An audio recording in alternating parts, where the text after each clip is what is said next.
আপনার চাচা আপনাকে নিতে পাঠাইছে আমাকে। দুধু কই? দুধু কই মানে?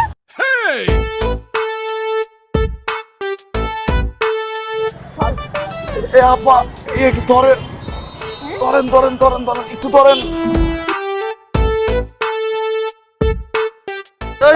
কামটা হরছ কি? আয় কামটা হরছ কি? কার গালে হাত দিচ্ছ? এই, তুই আর মারলি তোর কত বড় সাহস? এই চুপ, একদম চুপ।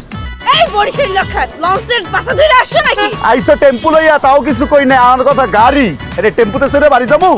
আসছি আমার চেয়ারম্যান সাহেব। এই তোরে যে আমার স্কুটিতে উঠাবো তা ভেবেই তো আমার গা জ্বালা পোড়া করতেছে। গজল করতেছে না তো, তো গাছ জ্বলবে। মুই হইতেছি সূর্য আর তুই হইতে আছো ঘামাসি। সূর্যের মধ্যে ঘামাসি লেগে গেলে গাছ জ্বলবেই। এই জন্য মাসে তুই একবার হলো গোসল করতে হয়, তুই তো 3 মাসে একবার গোসল হরো না। তুই কি বলতে চাচ্ছিস? আমার জামাসে নয়।